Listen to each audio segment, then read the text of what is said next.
بسم اللہ الرحمن الرحیم۔ السلام علیکم پیارے دوستو، گزشتہ ویڈیو میں ہم نے حضرت بلال رضی اللہ تعالی عنہ کے اسلام لانے کا مختصراً ذکر کیا تھا اور آپ کو بتایا تھا کہ حضرت بلال رضی اللہ تعالی عنہ عبداللہ بن جدعان کے غلام تھے اور اللہ تعالیٰ نے آپ کے دل کو ایمان کی دولت سے منور فرمایا اور آپ رضی اللہ تعالی عنہ ایمان لے آئے، مگر انہوں نے اپنے اسلام کو چھپائے رکھا۔ پھر ایک روز انہوں نے کعبہ کے چاروں طرف رکھے بتوں پر گندگی ڈال دی، ساتھ ہی وہ ان پر تھوکتے جاتے تھے اور کہتے جاتے تھے جس نے تمہاری عبادت کی وہ تباہ ہو گیا۔ یہ بات قریش کو معلوم ہو گئی۔ وہ فوراً عبداللہ بن جدعان کے پاس آئے اور اسے بولے، تم بے دین ہو گئے ہو؟ اس نے حیران ہو کر کہا، کیا میرے بارے میں بھی یہی بات کہی جا سکتی ہے؟ اس پر وہ بولے، تمہارے غلام بلال نے آج ایسا ایسا کیا ہے کیا؟ وہ حیرت زدہ رہ گیا۔ کہتے ہیں کہ عبداللہ بن جدعان نے فوراً قریش کو 100 درہم دیے تاکہ بتوں کی جو توہین ہوئی ہے اس کے بدلے ان کے نام پر کچھ جانور ذبح کر دیے جائیں۔ پھر وہ حضرت بلال رضی اللہ تعالی عنہ کی طرف بڑھا، اس نے انہیں رسی سے باندھ دیا، تمام دن بھوکا اور پیاسا رکھا۔ پھر تو یہ اس کا روز کا معمول بن گیا۔ جب دوپہر کے وقت سورج آگ برسانے لگتا تو انہیں گھر سے نکال کر تپتی ہوئی ریت پر چت لٹا دیتا۔ اس وقت ریت اس قدر گرم ہوتی تھی کہ اگر اس پر گوشت کا ٹکڑا رکھ دیا جاتا تو وہ بھی بھن جاتا تھا۔ وہ اسی پر بس نہیں کرتا تھا، ایک وزنی پتھر منگاتا اور ان کے سینے پر رکھ دیتا تاکہ وہ اپنی جگہ پر سے ہل بھی نہ سکے۔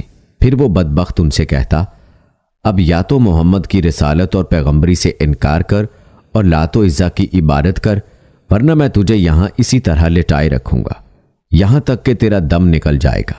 لیکن دوستو، قربان جائیں حضرت بلال رضی اللہ تعالی عنہ کے جذبہ ایمان پر۔ اس کی اس بات کے جواب میں فرماتے ہیں، احد احد یعنی اللہ تعالیٰ ایک ہے، اس کا کوئی شریک نہیں۔ دوستو، کہتے ہیں کہ جب حضرت بلال رضی اللہ تعالی عنہ کسی طرح اسلام سے نہ ہٹے تو تنگ آ کر عبداللہ بن جدعان نے انہیں امیہ بن خلف کے حوالے کر دیا۔ اب یہ شخص حضرت بلال رضی اللہ تعالی عنہ پر اس سے بھی زیادہ ظلم و ستم ڈھانے لگا۔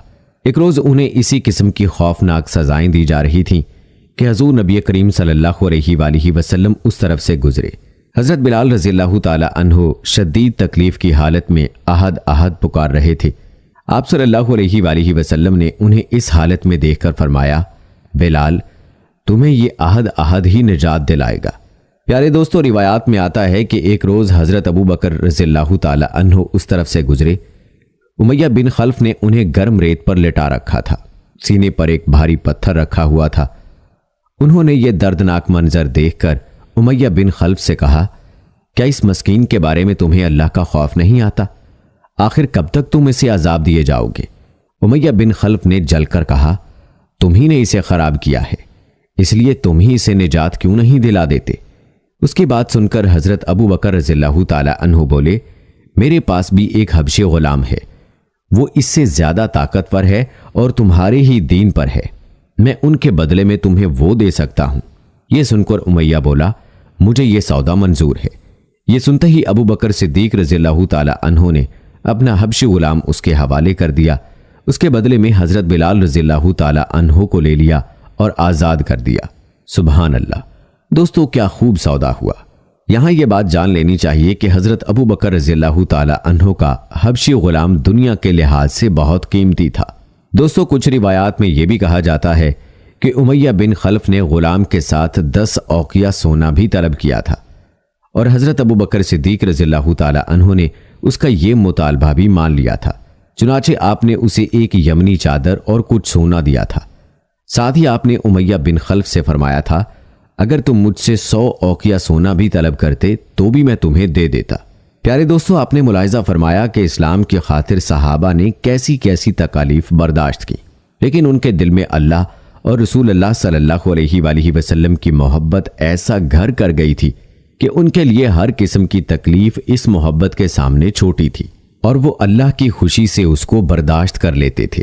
کفار آپ کو باری باری تکالیف دیتے دیتے تھک جاتے تھے، لیکن آپ کے ایمان کو متزلزل نہ کر سکے، اور حضرت بلال رضی اللہ تعالی عنہ کی زبان پر ایک ہی لفظ ہوا کرتا تھا، وہ تھا احد احد احد، اللہ ایک ہے، اللہ ایک ہے، اللہ ایک ہے۔ دوستو، ہمیں بھی اللہ تعالیٰ سے ایسے ہی ایمان کی دعا کرنی چاہیے، اور یاد رہے کہ ایسا ایمان بنانے کے لیے ایمان کی محنت شرط ہے۔ آج ہمارے ایمان کی کیا کیفیت ہے ہم خوب جانتے ہیں۔ اذان ہوتی ہے تو ہمارا ایمان ہمیں مسجد تک نہیں لے جاتا۔ سردی کے موسم میں ٹھنڈے پانی سے وضو کرنا پڑ جائے تو ہمارا ایمان کمزور پڑ جاتا ہے۔ شدید گرمی کے روزوں میں ہمارا ایمان متزلزل ہو جاتا ہے۔ اس لیے دوستو، اس امر کی ضرورت ہے کہ ہم اپنے ایمان کو بنانے کی محنت کریں، اللہ کے راستے میں اپنی جان، اپنا مال اور اپنا وقت خرچ کریں تاکہ ہمارے دلوں میں ایمان کی حقیقت پیدا ہو۔ آج ایمان اور دین پر ہمارا کچھ لگتا ہی نہیں، اس لیے ہمارے دلوں سے دین اور ایمان کی وقت نکلتی جا رہی ہے۔ پیارے دوستو، ہم بات کر رہے تھے ان مصائب کی جو کہ نبی کریم صلی اللہ علیہ وآلہ وسلم کے صحابہ پر ڈھائے گئے، ان کمزور صحابہ پر جو نبی کریم صلی اللہ علیہ وآلہ وسلم پر ایمان تو لے آئے تھے لیکن وہ کسی مشرک یا کافر کے غلام تھے، اور یوں ان کے مالک و مختار ان پر ظلم و ستم کے پہاڑ ڈھاتے تھے۔ دوستو، کہتے ہیں کہ حضرت بلال رضی اللہ تعالی عنہ کے علاوہ حضرت ابو بکر صدیق رضی اللہ تعالی عنہ نے اور بھی بہت سے غلام مسلمانوں کو خرید کر آزاد فرمایا تھا۔ یہ وہ مسلمان تھے جنہیں اللہ کا نام لینے کی وجہ سے ظلم کا نشانہ بنایا جا رہا تھا۔ ان میں ایک حضرت بلال رضی اللہ تعالی عنہ کی والدہ حمامہ رضی اللہ تعالی عنہا تھی، ایک عامر بن فہیرہ رضی اللہ تعالی عنہ تھے۔ انہیں اللہ کا نام لینے پر بڑے بڑے سخت عذاب دیے جاتے۔ یہ قبیلہ بنی تیم کے ایک شخص کے غلام تھے۔ وہ حضرت ابو بکر صدیق رضی اللہ تعالی عنہ کا رشتہ دار تھا۔ آپ نے اپنے رشتہ دار سے خرید کر انہیں بھی آزاد فرمایا۔ ایک صاحب ابو فقہ رضی اللہ تعالی عنہ تھے۔ یہ صفوان بن امیہ رضی اللہ تعالی عنہ کے غلام تھے۔ یہ حضرت بلال رضی اللہ تعالی عنہ کے ساتھ ہی مسلمان ہوئے تھے۔ صفوان بن امیہ رضی اللہ تعالی عنہ بھی ابتدا میں مسلمانوں کے سخت مخالف تھے۔ وہ فتح مکہ کے بعد اسلام لائے تھے۔ ایک روز انہوں نے حضرت ابو فقہ رضی اللہ تعالی عنہ کو گرم ریت پر لٹا رکھا تھا۔ ایسے میں حضرت ابو بکر صدیق رضی اللہ تعالی عنہ اس طرف سے گزرے۔ اس وقت صفوان بن امیہ رضی اللہ تعالی عنہ یہ الفاظ کہہ رہے تھے، اسے ابھی اور عذاب دو، یہاں تک کہ محمد یہاں آ کر اپنے جادو سے اسے نجات دلائیں۔ حضرت ابو بکر صدیق رضی اللہ تعالی عنہ نے اسی وقت صفوان بن امیہ رضی اللہ تعالی عنہ سے انہیں خرید کر آزاد کر دیا۔ پیارے دوستو، یہ حضرت ابو بکر صدیق رضی اللہ تعالی عنہ کی شان ہے کہ آپ نے کئی مسلمان صحابہ کو جو غلامی میں پس رہے تھے خرید کر آزاد فرمایا، اور یہ سب اللہ تعالیٰ کی رضا کی خاطر آپ رضی اللہ تعالی عنہ نے کیا۔ اسلام کے لیے حضرت ابو بکر صدیق رضی اللہ تعالی عنہ کی جو قربانیاں ہیں ان کا کوئی شمار نہیں ہے۔ یہی وجہ ہے کہ آپ رضی اللہ تعالی عنہ نے اللہ کے ہاں ایسا اونچا مقام پایا کہ حدیث پاک میں یوں آتا ہے کہ آپ صلی اللہ علیہ وآلہ وسلم نے فرمایا کہ ہر کسی کے احسان کا بدلہ میں نے دنیا میں چکا دیا ہے، لیکن ابو بکر کا احسان اتنا زیادہ ہے کہ اس کے احسان کا بدلہ قیامت کے دن اللہ ہی چکائے گا۔ سبحان اللہ۔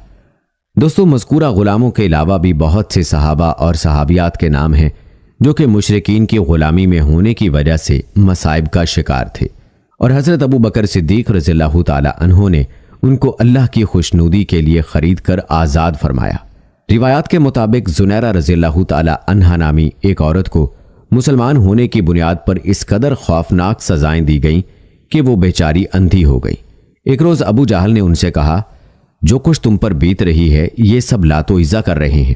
یہ سنتے ہی زنیرہ رضی اللہ تعالی عنہا نے کہا، ہرگز نہیں، اللہ کی قسم، لات و عزا نہ کوئی نفع پہنچا سکتے ہیں نہ کوئی نقصان۔ یہ جو کچھ ہو رہا ہے آسمان والے کی مرضی سے ہو رہا ہے۔ میرے پروردگار کو یہ بھی قدرت ہے کہ وہ مجھے میری آنکھوں کی روشنی لوٹا دے۔ دوسرے دن وہ صبح اٹھیں تو ان کی آنکھوں کی روشنی اللہ تعالیٰ نے لوٹا دی تھی۔ اس بات کا جب کافروں کو پتہ چلا تو وہ بول اٹھے، یہ محمد کی جادوگری ہے۔ حضرت ابو بکر صدیق رضی اللہ تعالی عنہ نے انہیں بھی خرید کر آزاد کر دیا۔ آپ نے زنیرہ رضی اللہ تعالی عنہ کی بیٹی کو بھی خرید کر آزاد کیا۔ اسی طرح نہدیہ نام کی ایک باندی تھیں، ان کی ایک بیٹی بھی تھی، دونوں ولید بن مغیرہ کی باندیاں تھیں، انہیں بھی حضرت ابو بکر رضی اللہ تعالی عنہ نے آزاد کر دیا تھا۔ روایات میں آتا ہے کہ عامر بن فہیرہ کی بہن اور ان کی والدہ بھی ایمان لے آئی تھیں۔ یہ حضرت عمر رضی اللہ تعالی عنہ کے مسلمان ہونے سے پہلے ان کی باندیاں تھیں۔ حضرت ابو بکر صدیق رضی اللہ تعالی عنہ نے انہیں بھی خرید کر آزاد کیا تھا۔ الغرض ایسے بہت سے غلاموں اور باندیوں کے نام ہیں کہ جن کو آزاد کرنے کا شرف حضرت ابو بکر صدیق رضی اللہ تعالی عنہ کو حاصل ہوا، اور یہ سب آپ نے اس لیے کیا کہ ان لاچار غلاموں کو ان مصیبتوں سے اور ان مظالم سے نجات مل سکے جو مشرکین ان پر ڈھاتے تھے۔